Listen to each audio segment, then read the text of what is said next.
ये 74 अंक की व्यवस्था है। तो हमें जब सूत्रों को और उपसूत्रों को इकट्ठा पढ़ना है तो हम क्या पाएंगे कि हम इस सूत्र से इस उपसूत्र तक पहुँचेंगे, इस सूत्र से इस सूत्र तक पहुँचेंगे और इस सूत्र से हम इस उपसूत्र तक भी पहुँचेंगे। यहाँ पर 75, यहाँ पर 74, दोनों का योग 149, यहाँ पर 42 और यहाँ पर 107, ये भी 149। तो ये समझने का प्रयास किया जाए कि गणित सूत्र के साथ गणित उपसूत्र मिलकर जो एक व्यवस्था बन रही है, ये व्यवस्था इस चतुष्पीठ के मध्य तक भी पहुंचा रही है। ये 75 और ये 74, 149, ये 42 और ये 107, ये भी 149। एकाधिकेन करेंगे तो 150 होगा, एकाधिकेन करेंगे तो 150 होगा। अब ऑल फ्रॉम 9 लास्ट फ्रॉम 10, आखिर में जो 9 होगा और किस तरह से ये 10 बिंदु ही 9 यूनिट्स बनाएंगे, ऑल फ्रॉम 9 लास्ट फ्रॉम 10 होगा। तो यही 149 150 तक पहुँचेगा। इस तरह से गणित सूत्र 2 से सूत्र 1 तक पहुँचने की जो विधा है, 9 से 10 तक पहुँचने की जो विधा है, एकाधिकेन पूर्वेन की जो विधा है, वो भी जागृत हो रही है।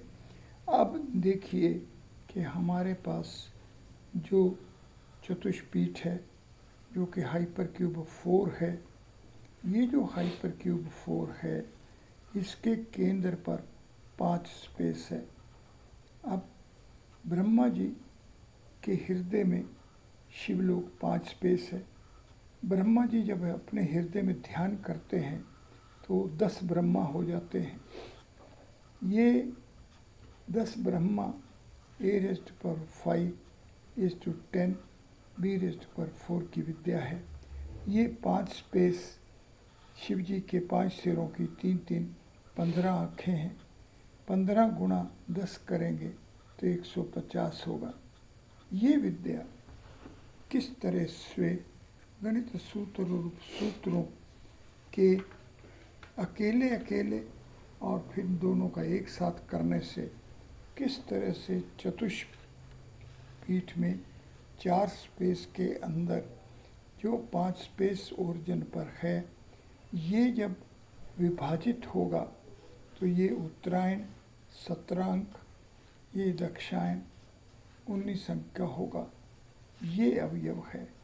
जब हम ये जान पाएंगे कि ये अवयव जो है ये कैसे मध्य में अपने में ये 18 अंक हाइपरक्यूब 5, 3, 4, 5 और 6 इसको अपने साथ सन्निहित किया हुए है, तो सृष्टि 18 अंक और ये 19 अंक की व्यवस्था में 18 से 19 में जाना और 19 से 18 में जाना, ये एक ऐसी दिशा होगी जिस दिशा को हम कहेंगे कि हम हाइपरक्यूब्स की दिशा में जा रहे हैं।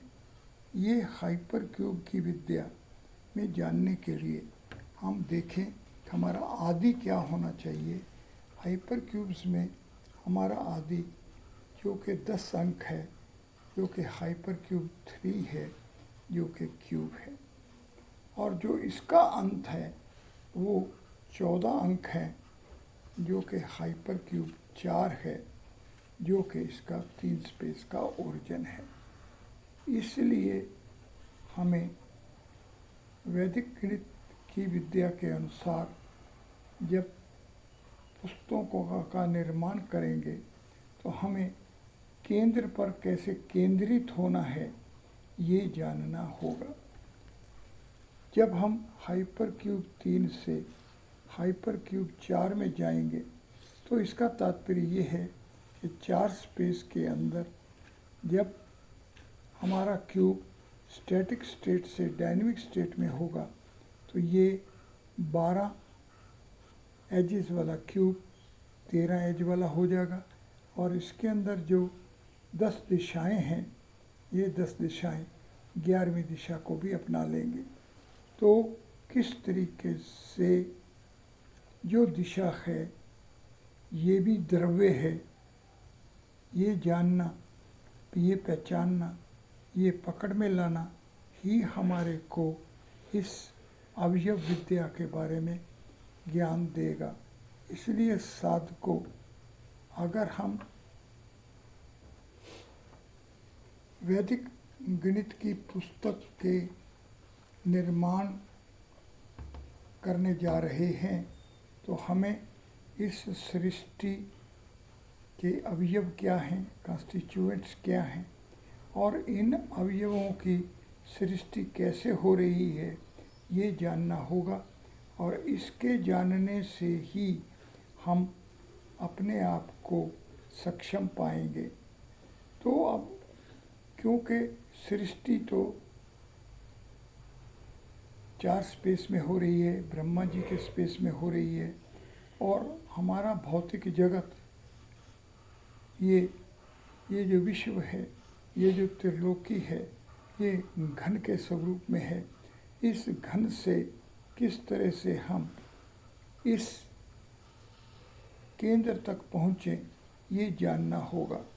तो इसका तात्पर्य ये है हमें अपने आप को 3 स्पेस से 4 स्पेस में कैसे जाएं और 5 स्पेस में आके कैसे जाएं, 6 स्पेस में आके कैसे जाएं, 8 स्पेस में आगे कैसे जाएं, ये जानना होगा। इसके लिए अगर हम अपने आप को सर्वप्रथम एक कमरे में बैठा हुआ पाएं तो हमें ऐसा लगेगा, इन दीवारों के कारण से लगेगा कि ये 3 स्पेस है। लेकिन जैसे ही हम इस कमरे से बाहर आएंगे तो हम देखेंगे कि ये 3 स्पेस से आगे का स्पेस है। इसलिए हमें ये प्रयास करते रहना चाहिए कि हमारा जो मेंटल स्टेट है उस पर ये 3 स्पेस ही है, इसकी छाया ना रहे, इससे हम उभर पाएँ और 4 स्पेस में जा पाएँ, ये प्रयास करना चाहिए। यही योग है। और जब हम इस योग की विद्या से 3 स्पेस से 4 स्पेस में, 5 स्पेस में, 6 स्पेस में जाएंगे तो इससे आगे कैसे 8 स्पेस में जाना है, कैसे हम पहले 3 कदम 1-1 और चौथा कदम 2 वाला होगा, कैसे 1, 2 और 3 के 1-1 फैक्टर्स हैं और 4 के 2 फैक्टर्स हैं, इसको जानेंगे। ये जानना इसलिए ज़रूरी है क्योंकि जो गणित सूत्र हैं इन गणित सूत्रों में 0, 1, 2, सप्त, 9 और 10 ये तो हैं, इस स्वरूप में हैं, लेकिन 3, 4, 5, 6 और 8 इस स्वरूप में ये नहीं है। ये फाउंडेशन है। इस फाउंडेशन के समांतर होने के लिए हमें ये 3 स्पेस की रियलिटी से आगे 4 स्पेस की रियलिटी, उससे आगे 5 स्पेस की रियलिटी, 6 स्पेस की रियलिटी और 8 स्पेस की रियलिटी को जानना होगा। जब हम ये जान लेंगे तो ही हम गणित सूत्रों के आधार पर गणित सूत्र किस तरह से गठित हुआ है, किस तरह से ये अवयव 37 के अंदर जो 36 गैप्स हैं, यही 36 अक्षरों की विद्या, ये गणित सूत्रों की विद्या बनेगी। साधकों, गणित सूत्र ब्रह्मांड की विद्या है। इस ब्रह्मांड की विद्या के लिए हमें ये सृष्टि के अवयवों की सृष्टि कैसे हो रही है ये जानना होगा।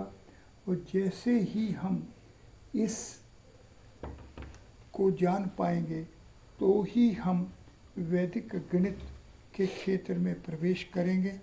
और वैदिक गणित के क्षेत्र में प्रवेश करने के लिए जैसे ही हमारी बुद्धि इन मूल्यों के समांतर होगी, जैसे ही चेतना इस स्वरूप वाली होगी, और चेतना क्योंकि 7 भूमियों वाली है तो हमें क्रम अनुसार जागृत से स्वप्न, सुषुप्ति,